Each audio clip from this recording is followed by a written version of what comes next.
Assalamualaikum warahmatullahi wabarakatuh. Perkenalkan, nama saya Ismatus Sania, NIM 407 dari kelas Hukum Perdata 3J. Di sini saya akan menjelaskan tentang berakhirnya perikatan. Berakhirnya perikatan ini terbagi menjadi 5. Yang pertama adalah perikatan hapus, kesepakatan para pihak, putusan hakim, undang-undang, dan yang terakhir adalah tercapainya tujuan perjanjian. Yang pertama adalah perikatan hapus. Perikatan hapus ini sendiri terdapat dalam pasal 1381 BW, terbagi menjadi 10. Yang pertama adalah pembayaran. Pembayaran atau betaling adalah jika kewajiban terhadap perikatan itu telah dipenuhi berupa pelunasan utang atau tindakan pemenuhan prestasi oleh debitur kepada kreditur. Contohnya adalah perjanjian jual beli sepeda. A membeli sepeda milik B, maka saat A membayar harga sepeda tersebut dan sepeda diserahkan kepada A, yang berarti lunas semua kewajiban masing-masing pihak A dan pihak B. Maka perjanjian jual beli antara A dan B dianggap berakhir atau hapus. Yang kedua adalah konsignasi. Konsignasi adalah suatu cara hapusnya perikatan di mana debitur hendak membayar utangnya, namun pembayaran ini ditolak oleh kreditur. Maka debitur bisa menitipkan pembayaran melalui kepaniteraan pengadilan negeri setempat. Contohnya, A punya utang kepada B. Kemudian A membayar utang tersebut kepada B, namun B menolak menerimanya. Dalam kondisi tersebut, A bisa menitipkan pembayaran utangnya melalui kepaniteraan pengadilan negeri setempat, maka pengadilan yang akan meneruskannya kepada B. Yang ketiga adalah pembaruan utang atau novasi. Pembaruan utang adalah perjanjian antara kreditur dan debitur, di mana perikatan yang sudah ada dihapuskan dan muncul suatu perikatan yang baru. Contohnya adalah A punya utang 1 juta kepada B, tapi B tidak sanggup membayar utang tersebut. Lalu B mengatakan A tidak perlu membayar utang tersebut sebesar 1 juta, melainkan sebesar 500.000 saja, dan utang tersebut dianggap lunas. Dalam hal ini, perjanjian utang piutang antara A dan B sebesar 1 juta dihapuskan dan diganti perjanjian utang yang baru sebesar 500.000 saja. Dan yang keempat adalah perjumpaan utang atau kompensasi. Perjumpaan utang atau kompensasi adalah penghapusan utang masing-masing dengan jalan saling memperhitungkan utang yang sudah dapat ditagih secara timbal balik antara debitur dan kreditur. Contohnya adalah A punya utang kepada B sebesar 500.000. Pada saat yang sama, B juga memiliki utang kepada A sebesar 500.000. Dalam hal ini, maka utang masing-masing dianggap lunas karena impas dan perjanjian utang piutang dianggap berakhir. Yang kelima adalah percampuran utang atau konfisio. Konfisio adalah percampuran kedudukan sebagai orang yang berutang dengan kedudukan sebagai kreditur menjadi satu. Contohnya, A punya utang kepada B. Ternyata karena berjodoh, A akhirnya menikah dengan B. Dalam kondisi demikian, maka terjadilah percampuran utang antara A dan B. Telah terjadi suatu persatuan harta kawin akibat perkawinan, padahal dulunya A punya utang kepada B. Yang keenam adalah pembebasan utang. Pembebasan utang adalah pernyataan sepihak dari kreditur kepada debitur bahwa debitur dibebaskan dari utang-utangnya. Yang contohnya adalah A punya utang kepada B, tapi B membebaskan A dari utangnya tersebut. Yang ketujuh adalah musnahnya barang terutang. Musnahnya barang terutang adalah perikatan hapus dengan musnahnya atau hilangnya barang tertentu yang menjadi prestasi yang diwajibkan kepada debitur untuk menyerahkannya kepada kreditur. Musnahnya barang yang terutang ini digantungkan pada 2 syarat. Yang pertama adalah musnahnya barang tersebut bukan karena kelalaian debitur. Dan yang kedua adalah debitur belum lalai menyerahkan kepada kreditur. Yang kedelapan adalah kebatalan atau pembatalan. Yang dimaksud dengan batal demi hukum di dalam pasal 1446 KUH Perdata adalah dapat dibatalkan. Misalnya, suatu perjanjian yang dibuat oleh seseorang yang belum dewasa atau belum cakap hukum, perjanjian tersebut bisa dimintakan kebatalannya melalui pengadilan. Dan saat dibatalkan oleh pengadilan, maka perjanjian tersebut pun berakhir. Yang kesembilan adalah syarat yang membatalkan. Artinya, syarat-syarat yang bila dipenuhi akan menghapuskan perjanjian dan membawa segala sesuatu pada keadaan semula, yaitu seolah-olah tidak ada suatu perjanjian. Contohnya adalah perjanjian yang dibuat bertentangan dengan undang-undang. Yang terakhir adalah kadaluarsa. Menurut pasal 1946 KUH Perdata, daluarsa adalah suatu alat untuk memperoleh sesuatu atau untuk dibebaskan dari suatu perikatan dengan lewatnya suatu waktu tertentu dan di atas syarat-syarat yang ditentukan oleh undang-undang. Nah, yang kedua adalah kesepakatan para pihak. Kesepakatan para pihak ini adalah para pihak yang bersangkutan menyatakan menghentikan perjanjian atau kontrak, misalnya dalam kontrak kerja atau kontrak sewa-menyewa. Dan yang ketiga adalah putusan hakim. Arti dari putusan hakim sendiri ini berdasarkan upaya hukum yang dilakukan oleh salah satu pihak yang dirugikan di pengadilan. Akhirnya pengadilan memutuskan untuk membatalkan suatu perjanjian atau kontrak tersebut. Biasanya gugatan yang diajukan adalah gugatan cedera janji atau wan prestasi atau perbuatan melawan hukum. Kontrak berakhir atau hapus karena terdapat putusan hakim yang memutus berakhir atau hapusnya kontrak tersebut. Berdasarkan gugatan pembatalan yang diajukan oleh salah satu pihak disebabkan karena tidak dipenuhinya syarat-syarat subjektif sahnya suatu kontrak sebagaimana yang ditentukan dalam pasal 1320 ayat 1 dan ayat 2 BW akibat adanya cacat kehendak atau karena ketidakcakapan serta adanya salah satu pihak yang ditempatkan dalam posisi di bawah pengampuan atau pailit sebagaimana ditentukan dalam pasal 1646 BW. Yang keempat adalah undang-undang. Undang-undang sendiri ini terbagi menjadi konsignasi, musnahnya barang terutang, dan daluarsa. Dan yang terakhir, saya akan menjelaskan tentang tercapainya tujuan perjanjian. Tercapainya tujuan perjanjian, dengan dicapainya tujuan perjanjian, maka perjanjian itu akan berakhir. Tercapainya tujuan perjanjian ini sendiri terbagi menjadi 7. Yang pertama adalah novasi, pembayaran utang. Dan yang kedua adalah kompensasi. Dan yang ketiga adalah konfisio, percampuran utang. Keempat, pembebasan utang. Kelima, pembatasan. Keenam, berlakunya syarat batal. Dan yang terakhir adalah pembayaran. Selanjutnya saya akan menjelaskan tentang materi pertemuan 10, yaitu tentang jenis-jenis perjanjian bernama. Jenis-jenis perjanjian bernama ini yang pertama adalah jual beli. Jual beli sendiri ini berarti pihak yang satu mengikatkan dirinya untuk menyerahkan suatu hak kebendaan dan pihak lain membayar sesuai harga yang diperjanjikan. Terdapat dalam pasal 1457 KUH Perdata. Dan yang kedua adalah tukar-menukar. Tukar-menukar adalah kedua belah pihak mengikatkan dirinya untuk saling memberikan suatu barang secara timbal balik sebagai suatu ganti barang lainnya. Terdapat dalam pasal 1451 KUH Perdata. Yang ketiga adalah sewa-menyewa. Sewa-menyewa adalah pihak yang satu mengikatkan dirinya untuk memberikan kenikmatan suatu barang kepada pihak lain selama waktu tertentu dengan pembayaran suatu harga yang disanggupi oleh pihak yang terakhir. Terdapat dalam pasal 1548 KUH Perdata.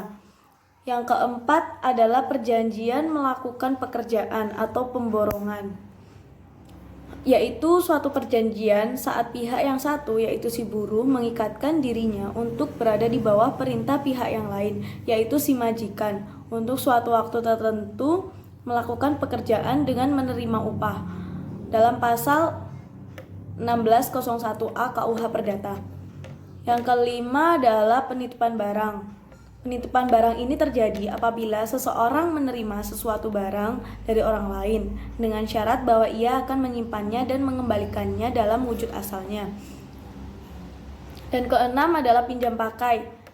Pinjam pakai adalah suatu perjanjian dalam pihak yang satu menyerahkan suatu barang untuk dipakai dengan cuma-cuma kepada pihak lain dengan syarat bahwa pihak yang menerima barang itu setelah memakainya atau setelah lewat waktu yang ditentukan akan mengembalikan barang tersebut.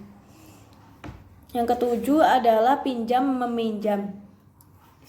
Suatu perjanjian yang menentukan pihak pertama menyerahkan sejumlah barang yang dapat habis terpakai kepada pihak kedua dengan syarat bahwa pihak kedua itu akan mengembalikan barang sejenis kepada pihak pertama dalam jumlah dan keadaan yang sama. Dan yang ke-8 adalah pemberian kuasa. Pemberian kuasa adalah suatu persetujuan yang berisikan pemberian kekuasaan kepada orang lain yang menerimanya untuk melaksanakan sesuatu atas nama barang yang memberikan kuasa. Dan yang terakhir adalah perdamaian. Suatu persetujuan yang berisi bahwa yang dengan menyerahkan, menjanjikan atau menahan suatu barang, kedua belah pihak mengakhiri suatu perkara yang sedang diperiksa pengadilan ataupun mencegah timbulnya suatu perkara bila dibuat secara tertulis. Selanjutnya saya akan menjelaskan tentang materi pertemuan 11, yaitu jenis perjanjian tidak bernama. Jenis perjanjian tidak bernama ini terbagi menjadi 7. Yang pertama adalah perjanjian lisensi. Perjanjian lisensi adalah perjanjian antara pembeli lisensi dan penerima, di mana pembeli dengan pembayaran dan kondisi tertentu memberi izin kepada penerima untuk menggunakan hak intelektualnya. Izin yang diberikan oleh pemegang paten kepada pihak lain berdasarkan perjanjian pemberian hak untuk menikmati manfaat ekonomi dari suatu paten yang diberikan perlindungan dalam jangka waktu dan syarat tertentu. Yang kedua adalah perjanjian pembiayaan konsumen. Perjanjian tersebut adalah perjanjian yang tidak diatur secara khusus dalam Kitab Undang-Undang Hukum Perdata, tetapi karena buku 3 Kitab Undang-Undang Hukum Perdata menganut sistem terbuka, maka para pihak boleh membuat perjanjian yang tidak diatur secara khusus dalam Kitab Undang-Undang Hukum Perdata. Dengan demikian, perjanjian pembiayaan konsumen beli sebagai suatu perjanjian innominat juga tunduk kepada ketentuan umum tentang perjanjian dan merupakan jenis perjanjian baru dalam praktek di Indonesia, sehingga bentuk perjanjian ini telah menjadi pranata hukum yang berlaku dan diakui oleh masyarakat, serta telah menjadi jurisprudensi meskipun belum diatur dengan undang-undang. Perjanjian pembiayaan konsumen berkembang sebagai perjanjian yang berdasarkan kebiasaan dan kebutuhan bisnis. Perlu dipahami bahwa dalam suatu perjanjian pembiayaan konsumen dalam bentuk apapun berarti kedua belah pihak saling mengikatkan dirinya untuk melaksanakan sesuatu yang telah diperjanjikan atau prestasi. Namun dalam kenyataan yang ada tidak menutup kemungkinan dapat terjadinya salah satu pihak tidak melaksanakan apa yang telah diperjanjikan. Terdapat 4 akibat adanya one prestasi. Yang pertama adalah perikatan, tetapi kreditur masih dapat menuntut kepada debitur pelaksanaan prestasi apabila ia terlambat memenuhi prestasi. Di samping itu, kreditur berhak untuk menuntut ganti rugi akibat keterlambatan melaksanakan prestasinya. Yang kedua adalah debitur harus membayar ganti rugi kepada kreditur. Pasal 1243 KUH Perdata. Yang ketiga adalah beban resiko beralih untuk kerugian debitur. Jika halangan itu timbul setelah debitur one prestasi, kecuali apabila ada kesengajaan atau kesalahan besar dari pihak kreditur. Oleh karena itu, debitur tidak dibebankan untuk berpegang pada keadaan memaksa. Yang terakhir adalah jika perikatan lahir dari perjanjian timbal balik, kreditur dapat membebaskan diri dari kewajiban memberikan kontra prestasi dengan akibat hukum memberikan kontraprestasi. Akibat hukum jika terjadi one prestasi, maka perjanjian tersebut tidak perlu dimintakan pembatalan, tapi dengan sendirinya sudah batal demi hukum.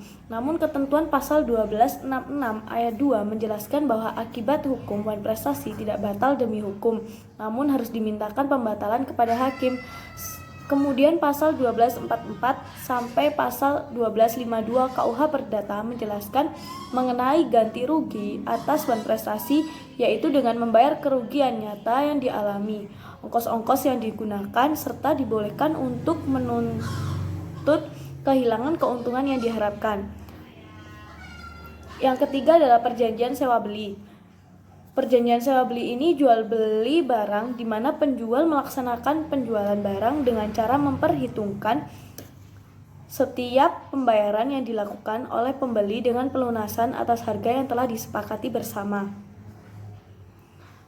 dan diikat dalam suatu perjanjian. Suatu hak milik atas barang tersebut beralih dari penjual kepada pembeli setelah harganya dibayar lunas oleh pembeli kepada penjual. Yang keempat adalah perjanjian sewa guna usaha. Perjanjian sewa guna usaha ini merupakan suatu perjanjian di mana lessor menyediakan barang atau aset dengan hak penggunaan oleh lessee dengan imbalan pembayaran sewa untuk suatu jangka waktu tertentu. Sewa guna usaha merupakan kegiatan pembiayaan dalam bentuk penyediaan barang modal baik secara sewa guna usaha dengan hak opsi maupun sewa guna usaha tanpa hak opsi untuk digunakan oleh lessee selama jangka waktu tertentu berdasarkan pembayaran secara berskala. Yang kelima adalah perjanjian anjak piutang. Perjanjian anjak piutang atau factoring adalah kegiatan pembiayaan dalam bentuk pembelian atau pengalihan serta pengurusan piutang atau tagihan jangka waktu pendek suatu perusahaan atas transaksi perdagangan dalam atau luar negeri. Selama ini, pengaturan anjak piutang masih terpaku pada asas kebebasan berkontrak yang diatur dalam Kitab Undang-Undang Hukum Perdata. Kontrak anjak piutang dianggap sah apabila sudah memenuhi persyaratan pasal 1320 KUH Perdata. Tetapi transaksi yang menggunakan anjak piutang dirasa belum memberikan keadilan jika semata-mata didasarkan pada rezim kebebasan berkontrak. Dalam praktek, kontrak yang dilaksanakan berdasarkan asas kebebasan berkontrak ternyata belum memberikan keadilan kepada para pihak sehingga berakibat sering menimbulkan masalah dalam pelaksanaan. Yang keenam adalah perjanjian waralaba. Perjanjian waralaba merupakan perikatan yang timbul dari perjanjian sebagaimana diatur dalam buku 3 KUH Perdata. Sedangkan pemakaian hak atas kekayaan intelektual milik pemberi waralaba oleh penerima waralaba diatur dalam undang-undang mengenai hak atas kekayaan intelektual, yaitu Undang-Undang Hak Merek, Hak Paten, dan Rahasia Dagang.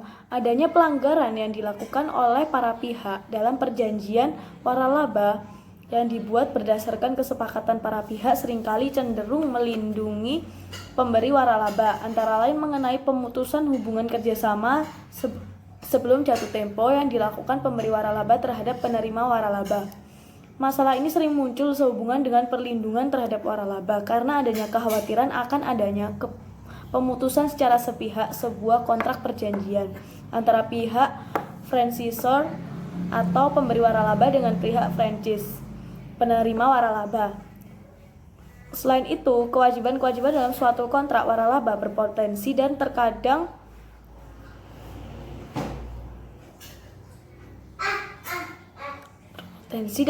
dilanggar atau dilalaikan. Dari sudut pandang pewaralaba, kelalaian terwaralaba atau franchise yang acap kali